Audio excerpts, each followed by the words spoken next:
अस्सलामुअलैकुम। जब करबला की जंग हुई थी तो उस वक्त इमाम हुसैन की मदद के लिए कुछ ब्राह्मणों ने जंग में हिस्सा लिया था।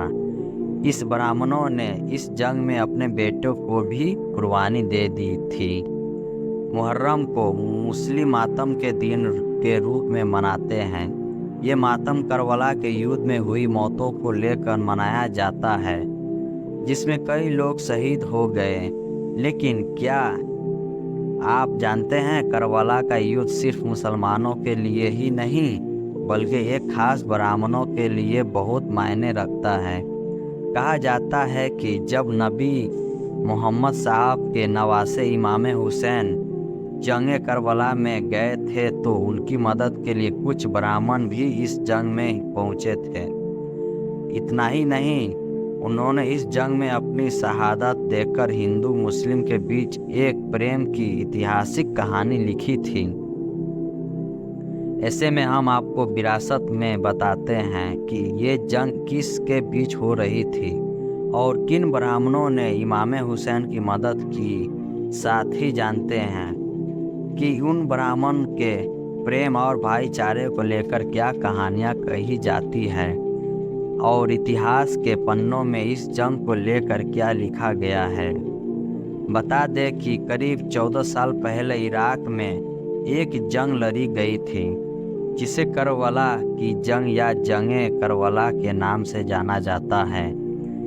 इस जंग का मुख्य कारण था एक बादशाह यजीद की हुकूमत इराक, ईरान, यमन, सीरिया के कई इलाकों में था और वो लगातार इंसानियत के खिलाफ फरमान जारी कर रहा था। कहा जाता है कि उसने अपने हुकूमत के विस्तार के लिए इमाम हुसैन को गुलाम बनाने की सोची, लेकिन इमाम हुसैन ने गुलामी ना स्वीकार करते हुए उससे जंग लड़ी।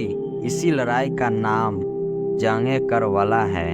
अब बात करते हैं इस जंग में जिन ब्राह्मणों का जिक्र किया जाता है वो कौन थे। कहा जाता है कि वे मोहयाल ब्राह्मण थे।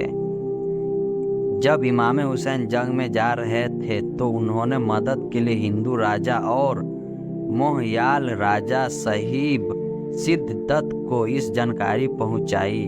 इसके बाद साहिब सिद्ध जंग दत्त ने भी इस जंग में शामिल होने का फैसला किया, लेकिन जब तक वो वहां पहुंचे इमाम हुसैन शहीद हो चुके थे। बता दें कि वीर मोहयाली सैनिकों ने करबला में जहां पहराव डाला था उस जंग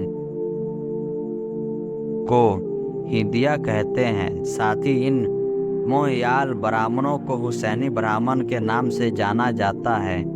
बता दें कि हुसैनी ब्राह्मण अरब, कश्मीर, सिंध, पाकिस्तान आदि जगहों पर रहते हैं और मुहर्रम के दौरान दुख प्रकट करते हैं।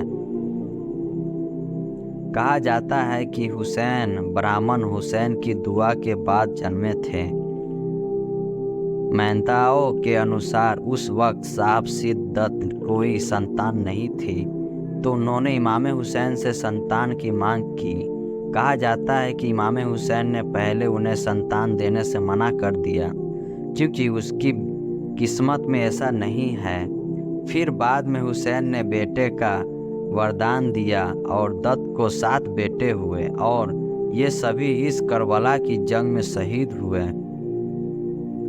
बता दें कि यजीद की फौज ने पहले ही इमाम हुसैन का सिर काट दिया था और उसके सिर को महल की ओर ले जा रहे थे।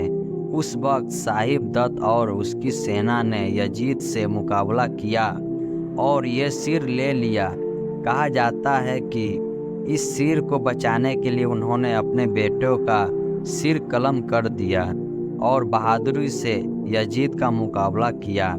जंगे करबला में कई मोहयाली सैनिकों वीर गति को प्राप्त हुई।